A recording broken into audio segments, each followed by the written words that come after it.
Let's start and jump right into it. Earnings season is almost done. I'm sure there's a couple laggards, but for the most part, it looks like there were a lot of beats, a lot of good news there. What's your overall assessment of the quarter reporting and what these companies are doing from an earnings and just company growth perspective? Yeah, absolutely, Jonathan. Look, 2Q numbers, I think, clearly validated that selling innovative medicines, the business model is intact. We saw a lot of, company level beats, but also a lot of individual innovative products and some newly launched products that are being closely watched, putting up decent numbers and, showing that, there's quite a demand for, innovative medicines, particularly those that are really addressing critical unmet medical needs, life-saving cancer drugs, drugs for orphan diseases that have no therapeutic alternatives. These are areas that continue to do well and we expect will, regardless of the trajectory of the broader economic environment. Yeah, it's not all weight loss drugs. There's a lot of other stuff happening too, which is good. Yeah. Well, Those are one doing of the pretty well things too, by the way.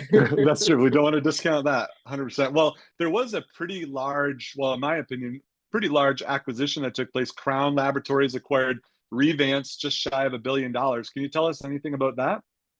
Yeah, absolutely. So that I think is a good poster child of small cap commercial stage companies that are really beaten down to valuations where acquirers can feel like they can pay nearly 100% premium and, still have an outlook for a good ROI.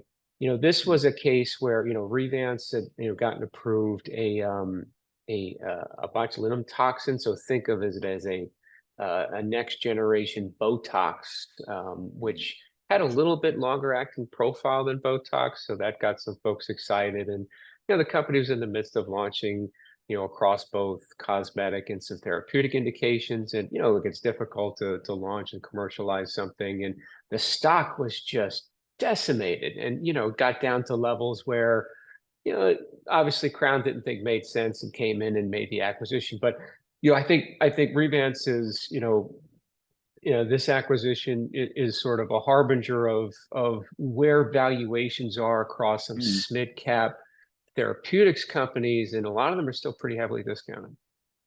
Well, that's good news then. We should probably see a lot more action in the coming months if that's the case, right? Yeah, wouldn't surprise me to see, another deal or two for some of these, kind of left for dead small cap commercial stories, because there's some of them, they're trading at, one times revenue or less. Some of them, probably aren't attractive enough, but there'll be a subset that should be.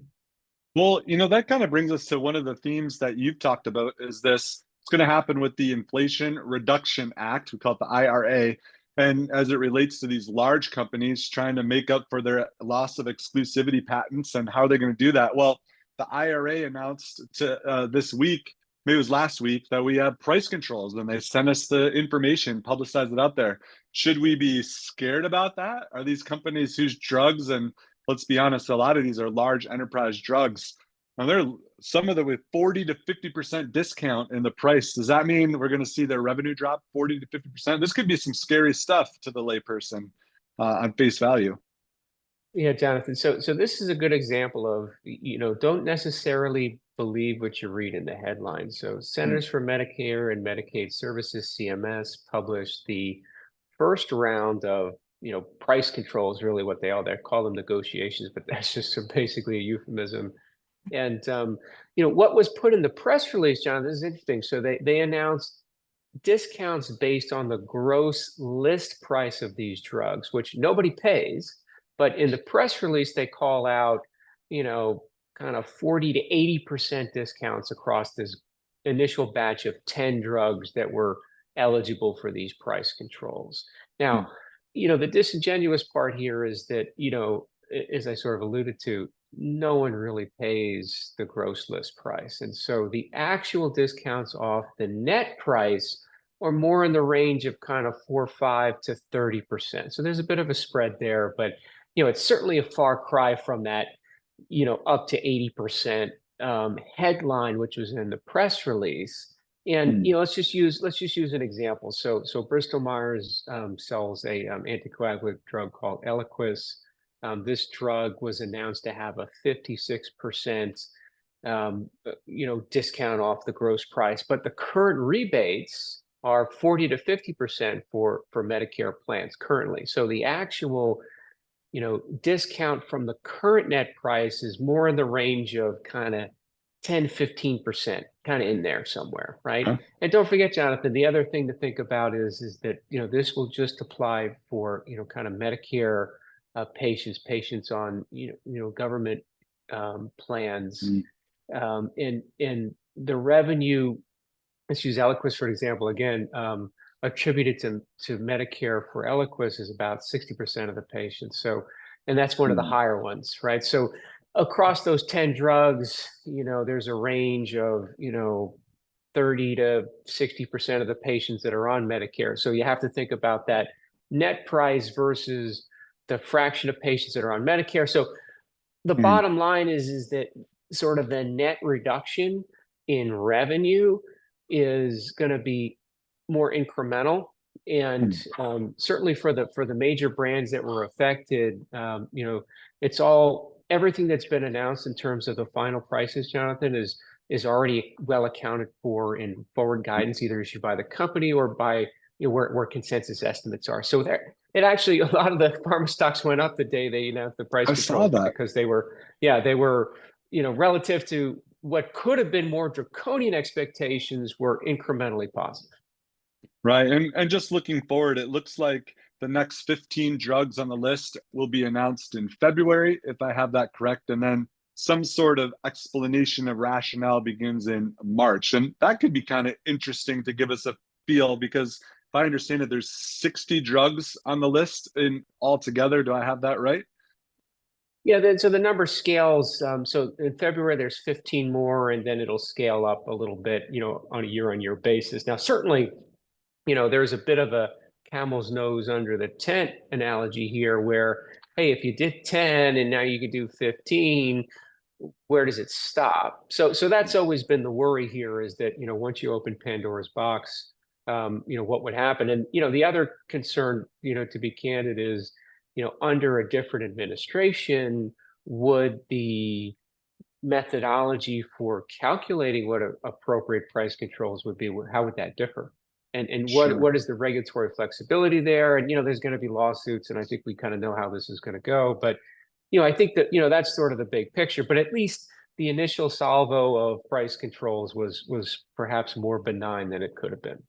Well, that certainly is good news given the headlines for sure. But I guess that still leaves, couple $1 billion in potential lost revenue. And these are not new drugs. These are well-established drugs or brands, as you might call them. So it sounds like these companies, they're going to have to replace that somehow, right? Shareholders will certainly, while giving them a break now, certainly would like to see that revenue made up for. Does that mean there's going to speed up new drug development? Does that mean they're going to speed up M&A? How do you anticipate them responding to some of this?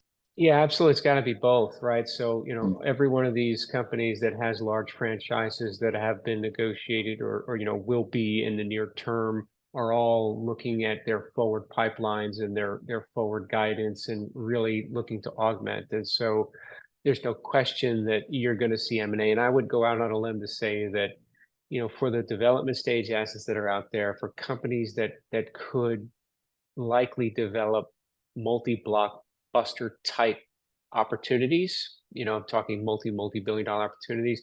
Every single one of those is going to be in demand. So mm, I think we haven't seen a lot of public M&A in the recent months, Jonathan. It's been a little bit quiet. mm. But I do think that between now and the end of the year, we should certainly see more. Again, this is a big dynamic with the IRA driving it. Well, it's great. Well, time will tell, but it sounds like there's going to be a lot of action that'll keep you particularly quite busy, and we'll be glad for that. Well, thanks, Mark, for joining us. This is great. It seems like the second half of the year, I guess it's the second quarter or second 3 quarters of the year, whatever. We don't have a lot left. There's only like 4 months left in the year. It's going to be pretty exciting. We got elections, we've got interest rate policy, we've got all sorts of stuff in flux, and that provides opportunity. So looking forward to taking advantage of that. Yeah, Jonathan, look, we've been saying that we think any volatility between now and the election is an opportunity to get in because if you think about where we're going to be from a sector perspective at the end of the year, we're going to have probably a rate cut under our belt, maybe multiple rate cuts under our belt, certainly a clear line of sight to additional rate cuts. So direction of travel of rates is going to be lower. We'll have the election in the rearview mirror, and we'll have, really IRA price control concerns bookended with the recent announcements. So a lot of the major headwinds that we've had for the sector are really going away, and we think there's a good potential for a breakout to the upside. So we're looking forward to that. Well, that's awesome. Well, thanks again for your time, Mark. But have a great day, and we'll speak with you again next month. It'll be September. Holy cow, we're into fall almost already. So enjoy your day and enjoy your time, and thanks for joining us. Thanks, Jonathan. Thanks, everybody. Take care, everybody.